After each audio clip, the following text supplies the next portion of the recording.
Assalamualaikum warahmatullahi wabarakatuh. Halo anak-anak, bagaimana kabar kalian semua? Saya harap kalian dan keluarga di rumah dalam keadaan sehat walafiat. Begitu juga dengan keadaan saya bersama keluarga di rumah. Alhamdulillah dalam keadaan sehat walafiat. Anak-anak, di tengah meluasnya penyebaran virus corona di belahan dunia, seluruh negara berusaha dan berupaya melakukan cara untuk mencegah penyebaran virus corona ini. Tak ubahnya dengan di negara kita, di negara Indonesia, pemerintah telah melakukan berbagai macam cara, berbagai macam langkah yang serius untuk meminimalisir penyebaran virus corona ini. Karena virus ini sudah menyebar di berbagai daerah yang ada di Indonesia. Salah satu langkah yang dilakukan oleh pemerintah untuk mencegah penyebaran virus corona ini adalah dengan pembelajaran yang saat ini sedang kita lakukan. Saya memberikan materi pembelajaran di rumah dan kalian bisa menyaksikan pembelajaran dari saya di rumah kalian masing-masing.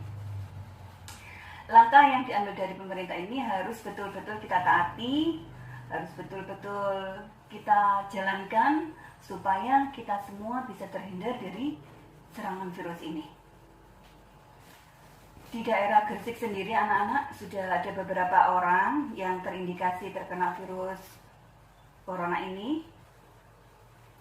Nah, dari sini ada beberapa langkah yang harus kita lakukan supaya kita bisa terhindar dari virus ini.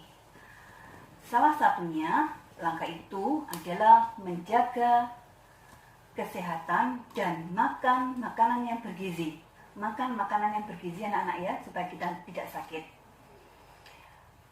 Kemudian dari Dinas Kesehatan Kabupaten Gresik ada beberapa tips yang diberikan supaya kita terhindar dari serangan virus corona ini.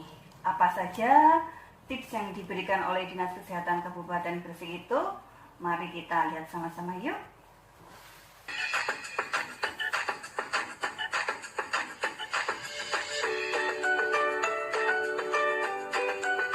1. Sering cuci tangan pakai sabun. 2. Tetap tinggal di rumah bersama keluarga. 3. Jaga jarak dengan orang lain dan hindari kerumunan.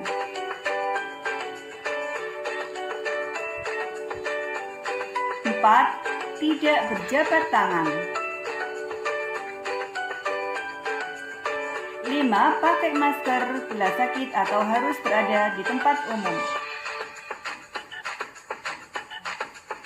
Anak-anak, pada pembelajaran kali ini saya akan memberikan materi yang terakhir di semester genap ini, yaitu tentang fabel dan legenda. Fabel dan legenda ini ada 4 kade lagi. Yang pertama yaitu tentang mengidentifikasi fabel, kemudian menceritakan isi fabel atau legenda, menelaah struktur fabel, dan yang terakhir adalah memerankan isi cerita fabel. Ada 4 kade, tetapi saya rangkum dalam satu bab, yaitu fabel dan legenda. Yang pertama yaitu fabel. Fabel itu adalah satu kata yang sudah tidak asing lagi bagi kalian, kan? Kalian sudah pernah mendapatkan materi ini di MI ataupun SJ, ya kan? Saya hanya merefresh kembali, mengingatkan kembali kepada kalian tentang fabel, kemudian contoh-contoh dan juga unsur-unsurnya. Saya punya judul cerita kayak lebah dan belalang, kemudian si kancil dan buaya. Ada merpati yang iri hati. Nah, itu semuanya adalah contoh judul fabel. Paham ya? Kalian semuanya sudah tahu tentunya. Yang berikutnya saya punya judul cerita asal mula kota Banyuwangi, asal usul Surabaya, kemudian Tangkuban Perahu, Batu Menangis, dan masih banyak lagi. Nah, kira-kira contoh yang itu termasuk fabel apa bukan? Nah, contoh yang itu termasuk legenda dan bukan fabel. Pilih anak-anak ya. Dari contoh-contoh yang saya sebutkan tadi, kalian sudah bisa membedakan secara sekilas mana itu yang termasuk fabel dan mana itu yang termasuk legenda. Kalau legenda seperti yang saya berikan contoh tadi, asal mula kota Banyuwangi, asal usul kota Surabaya, Tangkuban Perahu. Nah, berarti dari sini dapat kita buat pengertian bahwa legenda adalah cerita tentang asal mula terjadinya suatu daerah. Sedangkan pengertian fabel adalah cerita fiksi yang berupa dongeng yang menggambarkan watak dan perilaku manusia, tetapi yang diperankan oleh binatang atau hewan. Jadi di sini perilaku dan wataknya itu seperti manusia, tapi yang berperan, yang memerankan adalah binatang atau hewan. Itu fabel. Dari dua pengertian fabel dan legenda ini kalian sudah paham kan? Selanjutnya adalah unsur-unsur cerita fabel dan legenda. Yang kita bahas sekarang adalah unsur-unsur cerita fabel. Yang pertama yaitu apa? Tema. Kita tahu ya, ada tema tentang sosial, ada tema tentang budaya, ada perekonomian, itu contohnya. Tema. Yang kedua yaitu latar. Sesuatu yang melatar belakangi terjadinya peristiwa itu namanya latar. Ada berapa latar? Ada 3. 1 latar tempat, 2 latar waktu, 3 latar suasana. Yang ketiga yaitu tokoh. Yang sering saya terangkan, ada berbagai macam tokoh. Ya, tokoh itu ada 5. 1 tokoh utama, tokoh yang menjadi sumber sengketa. Yang kedua, tokoh protagonis, tokoh yang memerankan perilaku yang positif atau yang baik. 3 tokoh antagonis, tokoh yang memerankan perilaku yang negatif. Yang keempat, tokoh tritagonis atau tokoh penengah. Yang kelima yaitu tokoh pelengkap. Itu macam-macam tokoh. Unsur yang ketiga. Unsur yang keempat adalah watak. Ada watak yang sombong, watak yang baik hati, watak yang bijaksana, pemarah, pendendam. Nah, itu contoh-contoh watak. Yang kelima yaitu alur. Alur, ingat anak-anak, apa itu? Jalinan peristiwa yang terjadi dalam sebuah cerita. Alur pada umumnya itu ada berapa? 3. 1 alur maju, 2 alur mundur, 3 alur gabungan. Yang keenam yaitu amanat. Pesan yang ingin disampaikan oleh pengarang melalui ceritanya. Itu amanat. Nah, keenam unsur yang membangun cerita fabel tersebut, saya yakin kalian sudah bisa dan sudah hafal ya. Nah, oke. Selanjutnya, satu materi lagi dari saya, yaitu tentang struktur fabel. Apa saja struktur fabel itu? Struktur fabel itu ada 4 anak-anak. Yang pertama yaitu orientasi.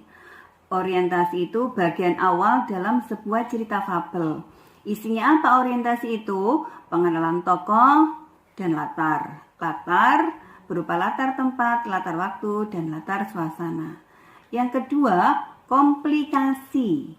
Komplikasi itu isi cerita yang memuat tentang permasalahan yang dialami oleh tokoh sampai puncak permasalahan yang dialami oleh tokoh. Yang ketiga, resolusi. Resolusi itu bagian cerita fabel yang berisi tentang pemecahan masalah. Yang keempat, koda. Koda itu bagian terakhir dari suatu cerita. Isinya apa? Isinya perubahan yang terjadi pada tokoh dan pesan-pesan yang ingin disampaikan pengarang melalui ceritanya. Nah, itu keempat struktur fabel. Anak-anak, kalian sudah tahu ya, kalau seandainya membaca sebuah cerita fabel, kalian bisa menentukan bagian mana yang termasuk orientasi, bagian mana yang termasuk komplikasi, resolusi maupun kode. Begitu juga dengan menentukan unsur-unsurnya. Saya kira itu gampang dan tidak ada kesulitan.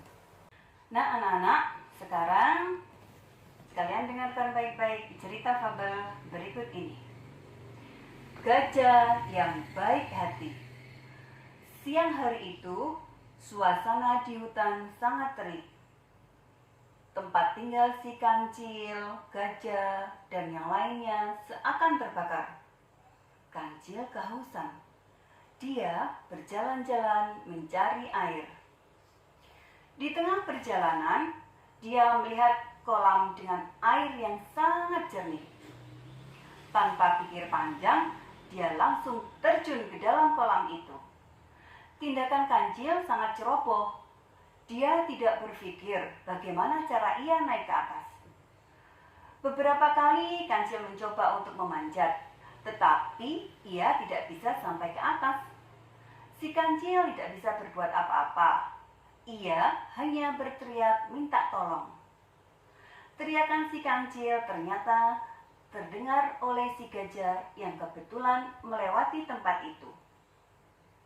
Hai, siapa yang ada di kolam itu? Aku, si kancil, sahabatmu. Kancil terdiam sesaat mencari akal agar gajah mau menolongnya. Tolong, aku mengangkat ini. Yang benar. Kau mendapat apa? Aku mendapatkan ikan. Ikan yang sangat besar. Benar, kau mendapatkan ikan yang sangat besar. Benar, benar. Gajah berpikir sejenak. Bisa saja ia turun ke bawah dengan mudah. Tetapi bagaimana jika ia naik nantinya? Oh, kau mau memanfaatkan aku, Cil. Kau akan menipuku untuk kepentingan dan keselamatanmu sendiri, kata gajah. Kancil hanya terdiam. Sekali-kali kamu harus diberi pelajaran, kata gajah sambil meninggalkan tempat itu. Gajah tidak lagi mendengarkan teriakan kancil. Kancil mulai putus asa. Semakin lama berada di tempat itu, kancil mulai merasa kedinginan. Hingga menjelang sore, tidak ada seekor binatang pun yang mendengar teriakannya. Aduh, gawat nih. Aku benar-benar akan kaku di tempat ini. Dia berpikir, apa ini karena karma, karena dia sering menjahili teman-temannya. Tidak lama, tiba-tiba gajah muncul lagi. Kancil meminta tolong kepada kembali. Bagaimana, Cil? Tolong, aku berjanji tidak akan iseng lagi. Janji? Gajah menekankan. Sekarang, apakah kamu sudah sadar dan akan berjanji tidak akan menipu, menjahili, dan iseng, dan perbuatan yang merugikan teman-teman yang lain? Benar, Pak Gajah, saya benar-benar berjanji. Gajah menjulurkan belalainya yang panjang untuk menangkap kancil dan mengangkatnya ke atas. Begitu sampai di atas, kancil berkata, "Terima kasih Pak Gajah, saya tidak akan pernah melupakan kebaikanmu ini." Nah, sejak itu, kancil menjadi binatang yang sangat baik. Ia tidak lagi berbuat iseng seperti yang pernah ia lakukan pada beruang dan binatang-binatang yang lainnya. Memang kita harus berhati-hati kalau bertindak. Jika tidak hati-hati, maka kita akan celaka. Tapi jika kita hati-hati, kita akan selamat. Bahkan bisa menyelamatkan orang lain. Nah anak-anak, setelah kalian mendengar cerita fabel tadi, maka jawablah pertanyaan berikut ini. 1. Apa judul cerita fabel tersebut? 2. Sebutkan tokoh dan watak masing-masing tokoh dalam cerita tersebut. 3. Tuliskan bagian mana yang termasuk orientasi. 4. Tuliskan bagian mana yang termasuk komplikasi. 5. Tuliskan bagian mana yang termasuk resolusi. Dan 6. Tuliskan bagian mana yang termasuk koda. Selamat mengerjakan. Nah anak-anak, sekian pembelajaran dari saya. Semoga kalian bisa mengerjakan pertanyaan-pertanyaan tadi dengan bagus, dengan benar, dengan senang hati, tanpa mengeluh dan tanpa rasa bosan. Jagalah selalu kebersihan. Semangat sehat. Sekian, wassalamualaikum warahmatullahi wabarakatuh. Dadah.